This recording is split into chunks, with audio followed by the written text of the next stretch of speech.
बिस्मिल्लाहिर्रहमानिर्रहीम। Programme inside the news और मैं हूं डॉक्टर सना गौरी। मुल्क में रमज़ानुल मुबारक में जो कुछ हुआ और पिछले 2 महीने से हम देख रहे थे, एक हलचल है और वो मामला पहले तो सियासतदानों के बीच में था, उसके बाद पॉलिटिकल जमातें जो हैं उससे आगे निकलती है, सुप्रीम कोर्ट जो है वो बीच में आती है। जिस तरह से आर्टिकल 64A के सिलसिले में पहली दफ़ा हम ये देखते हैं कि आर्टिकल 64 की जिस तरह से तशरीह की गई उसी वक्त ही इस मामले पे बंद बांध लेना चाहिए था और इस मामले को आगे लेके जाना चाहिए था कि सुप्रीम कोर्ट के या चीफ जस्टिस के अख्तियारात का जो मामला था उस पर डिस्कशन होनी चाहिए थी।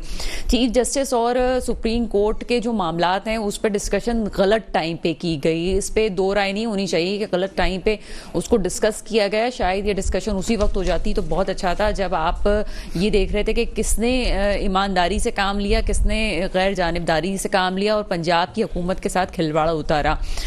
कभी मोना सलाही, कभी कोई और ये सिलसिला जो है जिस तरह चल रहा था ये सब कुछ अवाम के सामने है और पाकिस्तान की तारीख में पहली दफ़ा सुप्रीम कोर्ट के जो हमें अख्तियारात नज़र आए, इससे पहले हमें नज़र नहीं आए। इससे पहले लोगों की याद दहानी के लिए मैं बताती चलूँ कि जब नवाज शरीफ के दौरे हुकूमत में एक दफ़ा ऐसा हुआ ज़रूर था कि सदर पाकिस्तान की तरफ से उनको डिस्क्वालीफाई किया गया। उसके बाद जो है वो एप्लीकेशन दायर की गई और उसके बाद उनको वापस से कंटिन्यू करने का सुप्रीम कोर्ट की तरफ से अख्तियारात दिए गए। इस पर तफसील से मैं नाजरीन से ज़रूर बात करूंगी कि पाकिस्तान की तारीख में क्या कुछ हुआ वो भी पता होना चाहिए। कुछ चीज़ें अभी मीडिया हमारा इन है तो आप लोगों को स्क्रीन के सामने बहुत सारी चीज़ें नज़र आ जाती हैं, लेकिन वो चीज़ें जो पहले मीडिया इतना सामने नहीं था, आपके पास इतने सारे चैनल्स नहीं थे, चीज़ें सामने नहीं आती थी, तो वो भी आपको तारीख के हवाले से भी पता होना चाहिए कि पहले सुप्रीम कोर्ट के क्या अख्तियारात रहे और कितने सियासतदान उस पर असरअंदाज हुए माजरत के साथ और कितने जो है वो आपके इस्टेब्लिशमेंट के लोग उस पर असरअंदाज होते रहे। अब हम डिक्टेटर का लफ्ज़ नहीं इस्तेमाल करते, लेकिन बहरहाल ये हमारे मुल्क की एक हकीकत है कि जमहूरियत और डिक्टेटरशिप में कितने लोग जो हैं वो असरअंदाज होते रहे। और ये भी आप ये देख लीजिए कि बड़ी रातों का असर हुआ या क्या हुआ। ये बड़ी रातों का आप असर कर रहे हैं। अगर बड़ी रातें ना भी होती माजरत के साथ, तब भी जो लोग असरअंदाज होने थे वो मुलाकातें काम कर गई और आखिरकार सुप्रीम कोर्ट ने भी ये बात कह दी, चीफ जस्टिस साहब की तरफ से भी ये बात हुई। उसका मफहूम कुछ यूँ है कि सियासतदान ये मामला जो है मिल बैठ के हल कर लें। शायद ये बात अगर पहले कर दी जाती तो इतने मसाइल ना होते। जो हम ये पहले भी कह चुके हैं कि इस मामले को जितनी अना की भींट चढ़ाया गया इतनी ही आसानी से इस मसले को हल किया जा सकता था। केपी के मसले में वहाँ के भी इलेक्शंस होने हैं, लेकिन उस वक्त इतनी हमें बातें नहीं सुनने को मिलती जितनी हमें पंजाब के इलेक्शंस पे बात सुनने को मिलती है। तख्ते पंजाब किसका होगा ये एक सवालिया निशान है। लोग ये कहते हैं जी पंजाब की हुकूमत यकीनन वो हुकूमत है जिसकी पंजाब में हुक्मरानी है, वही आगे पाकिस्तान में दूसरे सूबों पे पूरे पाकिस्तान पर हुकूमत करने पे उसके ज़्यादा चांसेस बनते हैं।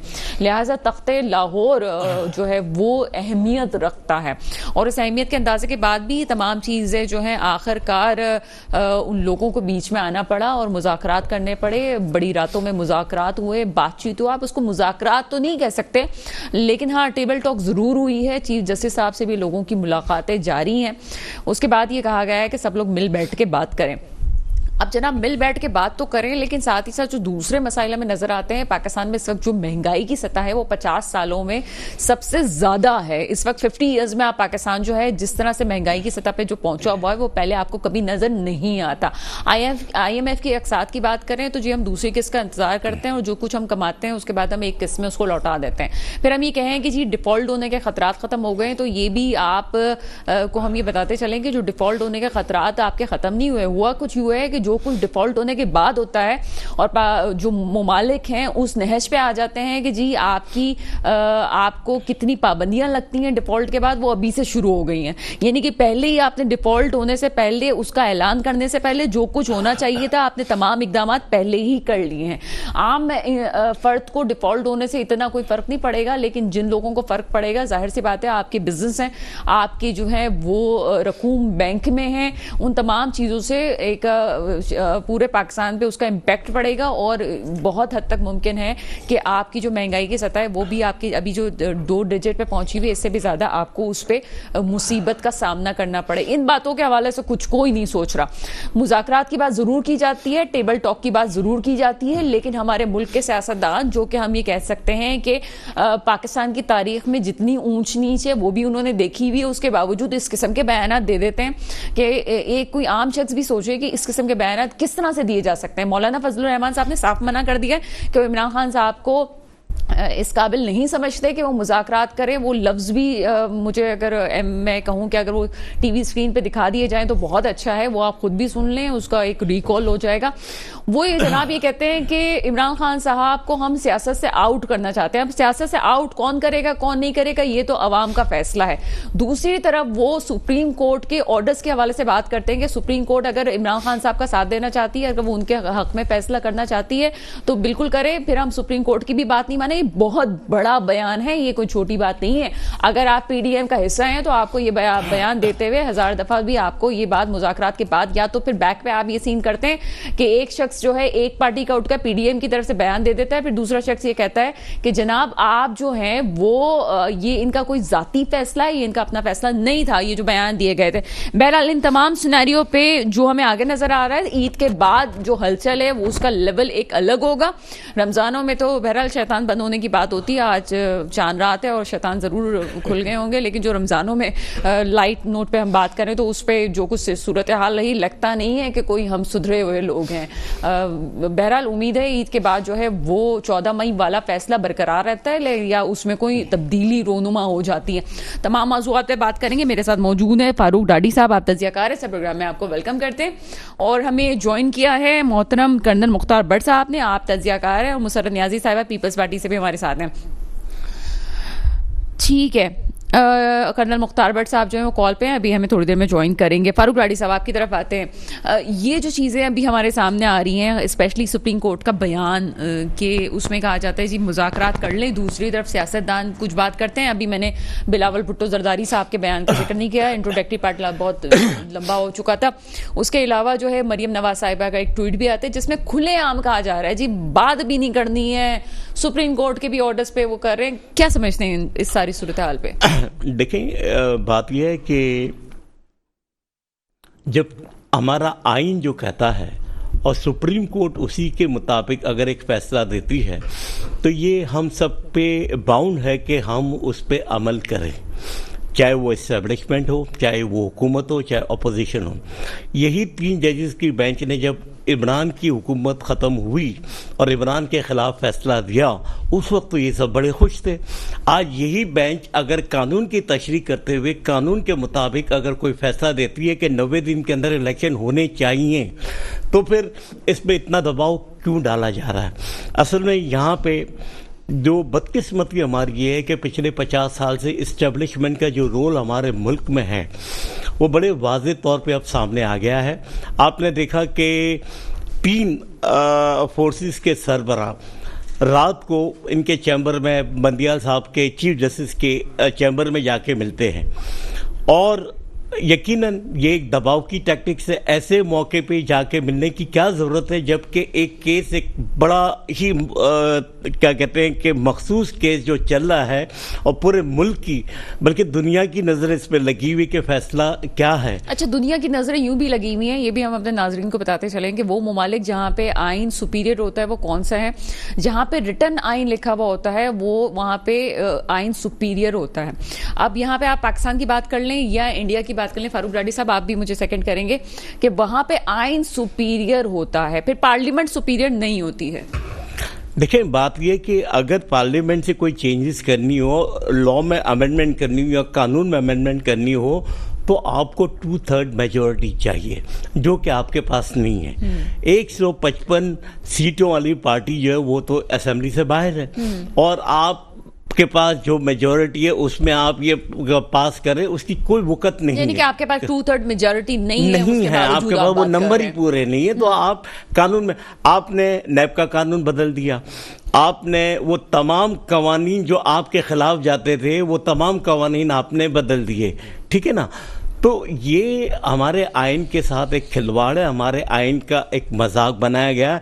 यहाँ तक कि आप देखें इंडियन मीडिया जिस तरह हमारा आजकल जो जग हसाई कर रहा है, जो हमारा मजाक उड़ा रहा है, हम उनको जवाब देने के भी काबिल नहीं रहे। वजह इसकी ये है कि हमारे लोग जिस तरह करें, आज हम क्यों, या तो दो चीज़ें हैं, या तो नजरिया ज़रूरत के तहत, लॉ ऑफ नेसेसिटी के तहत फैसला करें, जो कि आज तक होते रहे। जस्टिस मुनीर ने जो फैसला किया था आज तक हम भुगत रहे हैं। अब जस्टिस बंदियाल ने अगर नजरिया ज़रूरत को नहीं इस्तेमाल कर रहे हैं और वो कानून के मुताबिक, आइन के मुताबिक चल, तो मैं समझता हूँ ये बहुत अच्छा काम कर रहे हैं। ऐसा ही है। और वो भी याद होगा सबको कि जब एक डिक्टेटर की हुकूमत थी, उसने कहा कि मैं आइन को नहीं मानता, आइन क्या चीज़ होती है। तो आप फौजी हुकूमतों के खिलाफ तो जरूर बात करते हैं, लेकिन ये बताइए कि ये जो जमहूरियत है उसमें भी आप वो कौन सी बातें कर रहे हैं जो कि उनसे मुख्तलिफ हैं। ये पाकिस्तान की तारीख के हिस्सा है जो कि पहले भी हो चुका है। बहरहाल आगे चलते हैं। मेरे साथ प्रोग्राम में मौजूद हैं कर्नल मुख्तार भट्ट साहब। सर, प्रोग्राम में आपको वेलकम करते हैं। बहुत बहुत शुक्रिया। सर, पहले तो ये जो सूरत हाल है इस पे तो हम बाद में थोड़ा सा ब्रीफ से बात करेंगे।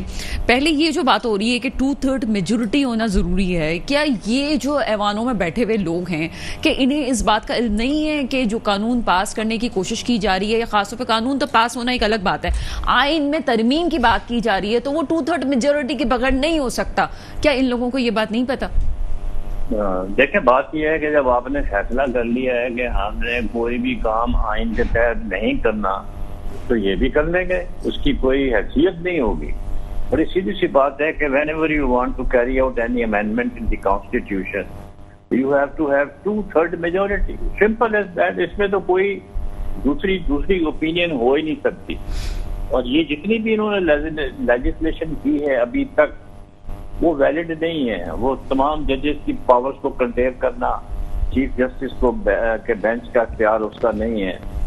आर्टिकल 68 पता नहीं इन लोगों ने क्यों नहीं पढ़ते हैं। मिनिस्टर ऑफ लॉ जो है वो भी 68 को क्यों भूल जाते हैं। वो बड़ा क्लियर है, वो कहता है कि parliament can not discuss the conduct of any supreme court और हाई कोर्ट जजेस while discharging their duties। अब मुझे बताएं, इसके बाद कोई कानून पास हो सकता है असेंबली में, या जजेस के बारे में कोई कदम? कर्नल मुख्तार साहब, मुझे राइट कीजिएगा, जहाँ तक हमें पता है, जी, जहाँ तक हमारी सहाफत के तालिब इल्म की हैसियत से थोड़ी बहुत नॉलेज है, उसमें यह है कि हमारे पास जो हमें आइन मुल्क में मिले, तीसरा आइन जो हमें मिला, उससे पहले हम जिन चीज़ों पे चल रहे थे उसके मुताबिक अब सुप्रीम कोर्ट हमारी सुपीरियर है बनिस्बत ये कि हम कहें कि आइन सुपीरियर है। Is that right? बिल्कुल, यस यू आर। मैं आपको क्लैरिफाई करता हूँ। देखिए, पार्लियामेंट जो है वो सुप्रीम वहाँ होती है where there is no written constitution. Correct. मिसाल के तौर पर ब्रिटिश गवर्नमेंट आप ले लें, वहाँ पे कोई रिटन कॉन्स्टिट्यूशन नहीं है, तो वहाँ पे पार्लियामेंट सुप्रीम है, क्योंकि जब कॉन्स्टिट्यूशन नहीं है तो जो मेंबर फैसला करते हैं वो है। आपके मुल्क में तो 73 का जो आइन है वो बड़ा बाइंडिंग आइन है और कंसेंसस से बना था, जिसका क्रेडिट जनाब जुल्फकार अली भुट्टो शहीद को जाता है। तो आइन तो मौजूद है, तो इसका मतलब यह है कि अदलिया सुप्रीम है, पार्लियामेंट सुप्रीम नहीं है। यहाँ पर आइन की हुक्मरानी है, आइन की हुक्मरानी है। और जो आइन को इग्नोर करेगा, आप देखें जो लीडिंग लॉयर्स हैं पाकिस्तान के, लीडिंग लॉयर्स एतराज हसन है, लतीफ खोसा है, ये they belong to PDM group, अभी भी है उनके साथ ही। उनको अलग बात है कि अब उन्होंने फारग कर दिया है, क्योंकि वो सच्ची बात कहते हुए कभी जिंदगी में कभी जुटलाए नहीं। वो हमेशा ठोक बजा के बात करते हैं, चाहे वो किसी पार्टी में भी मौजूद हो। उनका अपना एक वो तशख्खुस है, वो बरकरार रखे हुए हैं। उन्होंने साफ कह दिया इन्ना लिल्लाह व इन्ना इलैहि राजिऊन, एतजाज हसन ने। तो बात यह है कि आइन जो है अगर उसको कमाल करते हैं, उसको वायलेट करते हैं, तो फिर उसकी तो बड़ी सजा है। कदम मुख्तार और ये भट्ट साहब, चूंकि आप रिमोट पे हमारे साथ, तो मैं कुछ ब्रेक से पहले एक क्वेश्चन आपसे जरूर करूंगी। मैं आपकी एक किताब पढ़ रही थी, उसमें 97 से लेके आपने बहुत सारी चीजों का जिक्र जो किया हुआ है। स्पेशली मुझे ये बताएं कि ये तसादुम वाली कैफियत हमने 97 में देखी थी, ये वाली तसादुम वाली कैफियत में और ये जो पहले कैफियत हमने देखी थी, ये जो सूरत हाल देखी थी, आपको कितना फर्क लग रहा है? मैं ये समझता हूँ कि तसादुम नहीं होगा, दी गुड सेंस विल प्रिवेल, और ये ईद की छुट्टियों में बातचीत हो जाएगी और वो अकॉर्डिंगली एक दिन के ऊपर एग्री कर जाएंगे अगर इलेक्शन हो। अब सवाल ये पैदा होता है कि उसकी डेट क्या होनी चाहिए। जाहिर है वो अक्टूबर में तो नहीं जा सकते ना, वो तो फिर ज्यादा दिन हो जाएंगे। तो anything between July and August the election date can be fixed, and और ये जो है ये तमाम पार्टियों को कबूल होगा।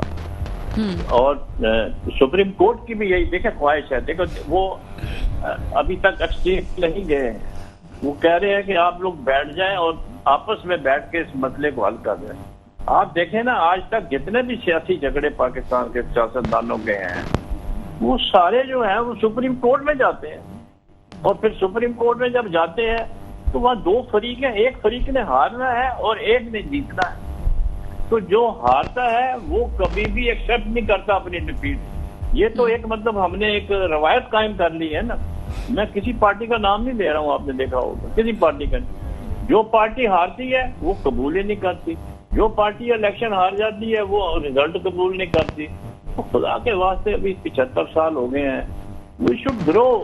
ठीक है, वी शुड ग्रो और मेच्योरिटी आनी चाहिए, बट मेच्योरिटी का लेवल उससे ज़्यादा डाउन होता जा रहा है। खासतौर पे जो सियासतदानों के इस वक्त सुप्रीम कोर्ट के बाद के बावजूद जो उनका एक बयान आया, उसके बावजूद चीफ जस्टिस के बयान के बावजूद जो अगर मुज़ाकरात की बात को ठुकराया जा रहा है, तो मेच्योरिटी का लेवल लगता नहीं है।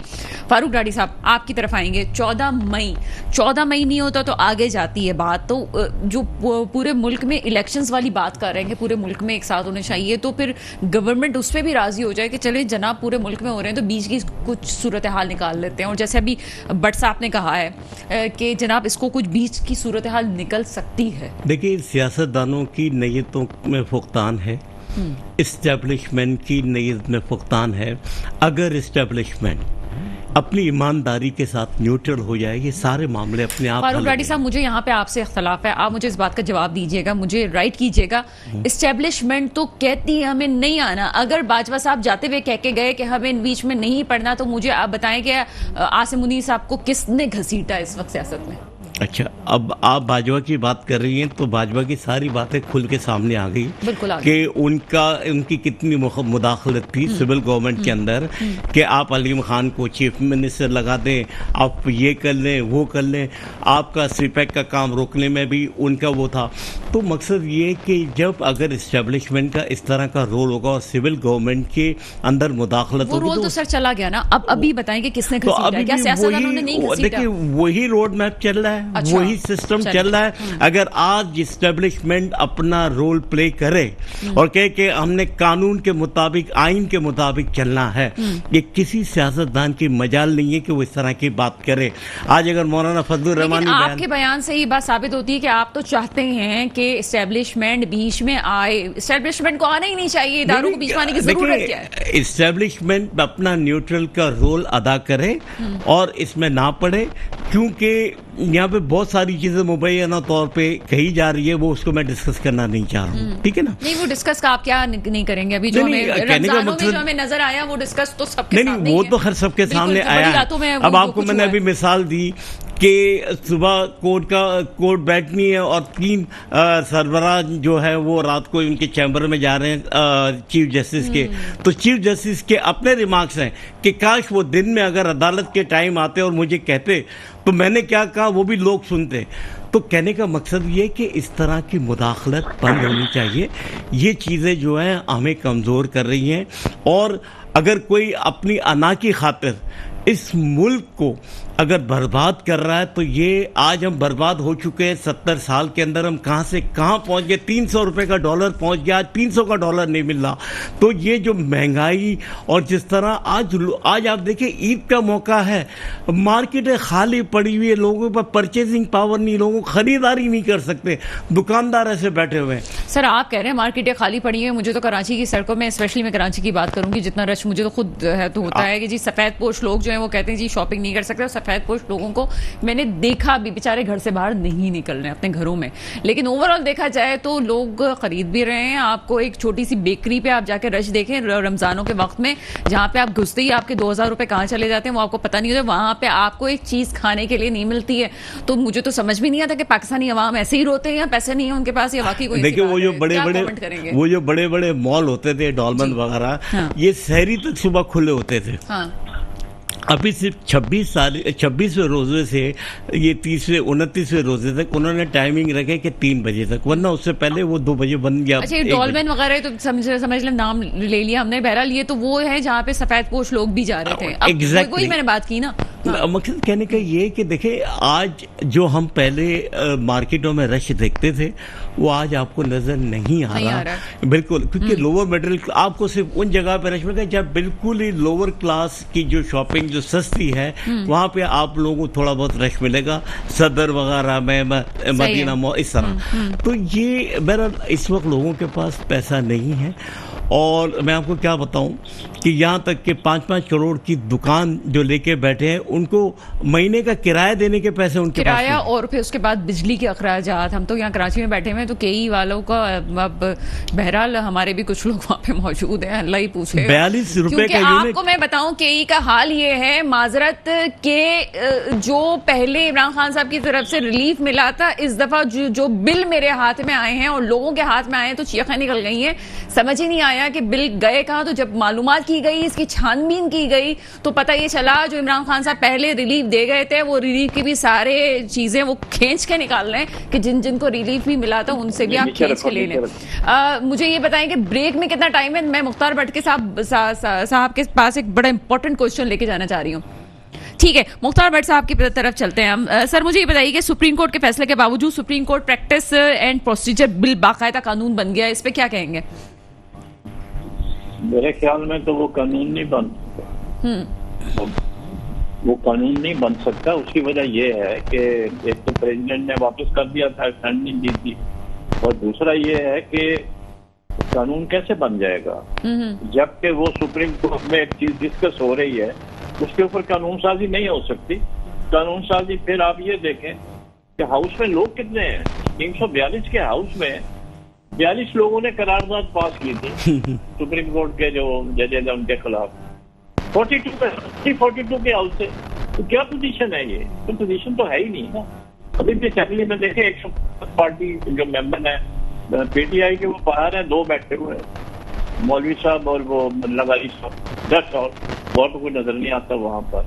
तो इस हाउस की तो वैसे भी मेरा ख्याल है कि इनको चाहिए कि इस किस्म के लाज ना बनाए कि सारी दुनिया में हमारा मजाक उड़ रहा है। खासतौर पर जो पड़ोसी हैं वो तो हमारे खिलाफ ऐसे उन्होंने किया हुआ है, तो हम अपनी इज्जत को खुद ही अगर नीलाम करने के लिए तैयार बैठे हुए हैं तो फिर तो किसी का स्कोप नहीं है। अब मेरा ये ख्याल है कि देखें, बात यह है कि हम किसी भी लड़ाई के मुतम्मल नहीं हो सकते। अच्छा सर, मैं चूंकि वक्त आपके पास, चूंकि आप रिमोट में, मैं जल्दी से एक क्वेश्चन आपसे जरूर करना चाहूंगी ब्रेक पे जाने से पहले। ये आप पार्लियामेंट के हवाले से बात कर रहे हैं, लेकिन हमने पहले भी देखा कि मुशर्रफ साहब के जमाने में भी, और ये बात की जाती है, अभी भी बात हो रही थी, डाडी साहब ये कह रहे हैं इस्टेब्लिशमेंट को न्यूट्रल रहना चाहिए। इस पे जिस डिपार्टमेंट से जिस आपका ताल्लुक रह चुका है, किस तरह से इसको डिफाइन करेंगे कि जी पीछे रहना चाहिए या माजी में नहीं रहा? और आपकी किताबों में हम खास तौर पे देख चुके हैं कि आपने फेवर की इस बात की। नहीं, मैं आपको एक बात बता दूं। आपने ये जो सवाल किया है ये बड़ा इम्पोर्टेंट सवाल है। देखें, आपको ये रियलिटी तस्लीम करनी पड़ेगी कि फौज भी एक बहुत पावरफुल इदारा है। जिस तरह से बाकी इदारे मजबूत हैं, इसी तरीके से ओवर द पीरियड उनका अपना एक रोल है जो कि मुल्क के अंदर रहा है और अभी तक जारी है। सही है कि नहीं है। मतलब ठीक है। इसको हम उस तरह से देखना पड़ेगा कि this is also one of the important organ of the state. हमने खुद अपने मामला जो हैं जब फौज के हवाले करती है तो फिर आइसोलेशन में तो कुछ नहीं हो सकता। जो वैक्यूम क्रिएट होता है उसी को किसी ने तो पूरा करना है। आप ऐसे तो नहीं मुल्क को खुला छोड़ सकते। एंड अगर कोई मुल्क में प्रॉब्लम हो रहा है, आपस में फसाद हो रहे हैं, तबाही बर्बादी शुरू हो गई है, मिसाल दे रहा हूँ, तो army can not sit as a silent spectator, they are the defenders this is of the our point country. And this is very good point, जिसको मैं सेकंड करूंगी इस बात को कि बाकी जो लोग हैं जिनको हम इदारों को आपने अक्सर अगर कहते हैं। देखें एक और दूसरी एक इसमें और बात है सर, जी सर कोई आपने खुद उनको मजबूत किया, आपने खुद अपने आप को उनके हवाले किया पॉलिटिशियन ने। मैं आपको बताता हूँ, यहाँ तक था कि पूछते थे कि मैं जनरल जावला की बात कर रहा हूँ, शहीद की, कि पता करते थे आके कि इनकी कोई अवेलेबिलिटी कब है, क्योंकि किसी सियासतदान के बेटे की या बेटी की शादी होती थी तो उनको दावत देने के लिए उनकी अवेलेबिलिटी चेक करके फिर डेट फिक्स होती थी। मैं आपको सही बता रहा हूँ ये बात। तो बात यह है कि जब आप अपने फैसले उनके हवाले कर देंगे तो फिर यही कुछ होगा। बात यही है कि जब अपने फैसले उनके हवाले कर देंगे तो यही सब कुछ होगा। यहाँ पे एक छोटे से ब्रेक का वक्त हुआ है, ब्रेक के बाद मजीद इस बात को कंटिन्यू करते हैं।